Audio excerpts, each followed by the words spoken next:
Hello everyone, welcome back to my channel.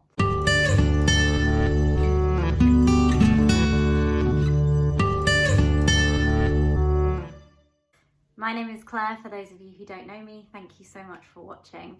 Today I'm going to be discussing my top 5 favourite basic houseplants.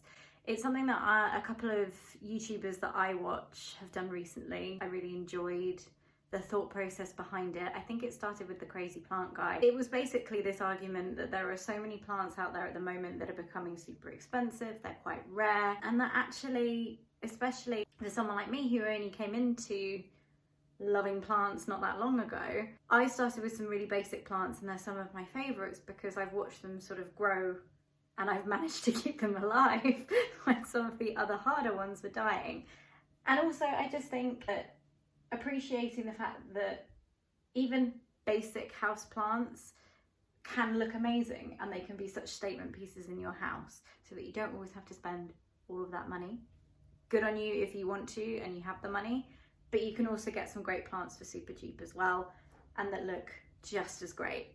I'm kind of classing basic as anything that is fairly widely available, so that you could pick it up at most maybe garden centres, most IKEAs or home bases. Ones that are not too pricey and that are pretty easy to care for, so they're not too tricky to kill. So that if anybody is thinking of getting into plants and they don't know where to start, these are probably a good top 5 to have. So let's just have a little look at what I've chosen.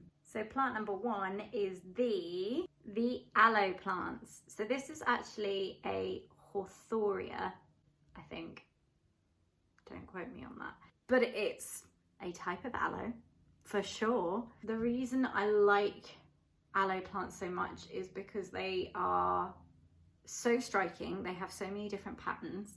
For example, this guy has all these beautiful spikes that are covered in little sort of almost white zebra spots, and they've got quite a cool feel to them, so they feel all rough and ready to go. And I don't know if you can also see, but down in the bottom, where is it? Just here, this little guy is a baby. It's a pup that it's shooting out, so it means that it's growing really well. The reason that aloes are so great is because they're pretty drought tolerant. They're used to growing in places like the desert, so they can go for a good few weeks without watering. So if you're a forgetful waterer or you don't have a huge amount of time to look after plants but you want something really striking and cool, then this guy is the one to go for. I think I picked this up in a garden centre and I think it was like £3, so really cheap. I also think this planter that I got from Sass & Bell with this really cute little elephant, it's just amazing. And this guy has been sitting in my kitchen windowsill, which is a south facing window, and he's pretty good with that bright light, and he gets a fair amount of sun during the day, so it's also another good one if you're not sure about light conditions.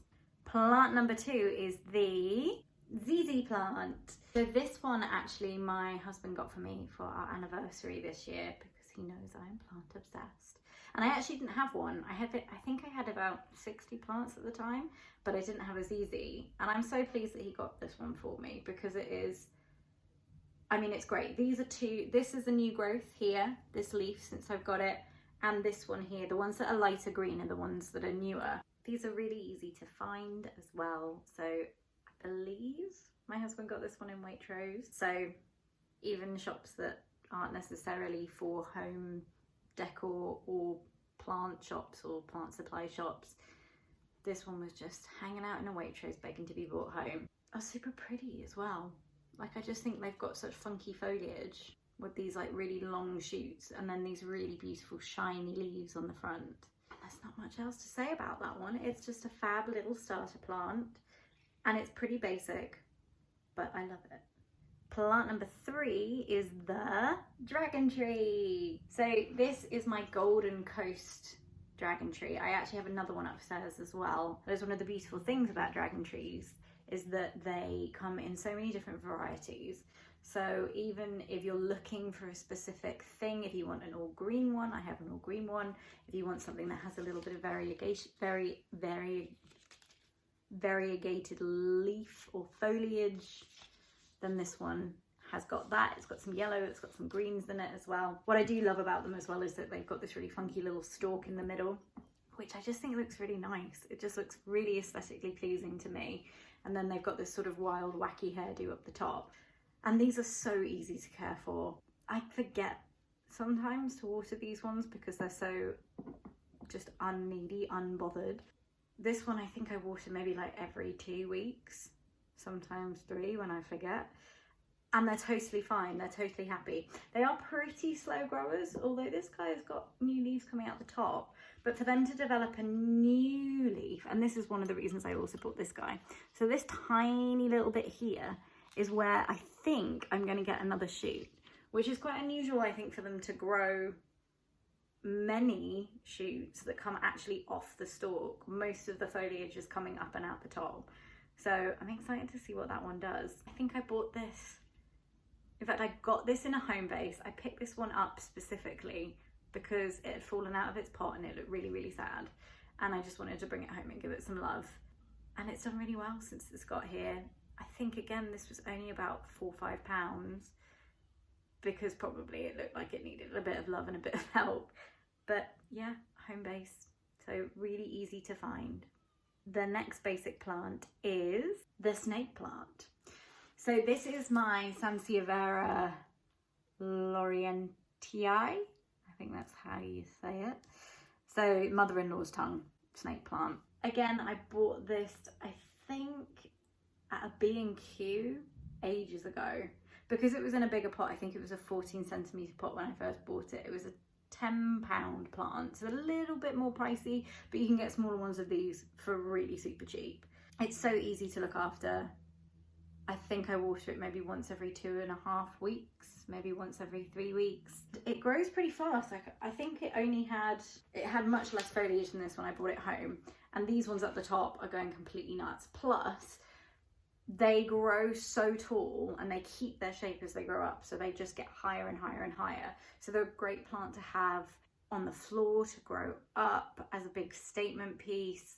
They just look really amazing and they can grow so huge. So I don't know why you wouldn't have one of these, especially if you want something that's going to be eye-catching, but you could buy it really cheap and just grow it big. I also have just realised that I have a spider in this one. He's hanging out there, he's catching some flies. Yeah, I don't actually see where he is, but I just see that there's a web in it. So there is a spider living in my snake plant. The next plant is Fiddly Fig. This guy I bought in IKEA only a couple of weeks ago, I think, and it was so cheap. Considering the size of this plant, it's bigger than me sitting down. I think it was like £12 or something, and it's in a huge pot. It's got these amazingly massive leaves, like huge, bigger than my hand, bigger than both my hands, bigger than my face. This is another really nice one that grows really tall, really quickly, really easily. So it's a great one to have in a corner as a statement plant, something to draw the eye. And they're pretty adaptable. This one doesn't necessarily need a huge amount of light. It can live in that sort of medium light, maybe a little bit darker than usual. So it's great for if you have a darker corner that you really want to spice up with something but you're not sure. This guy could be the one for you. And I just think that something that is this impressive but this basic and this available is just an amazing plant to have. I know you can get them as well sometimes in bigger supermarket chains. Some of the like home bases, B&Qs have them as well. I don't think I water this one much more than maybe once every 10 days.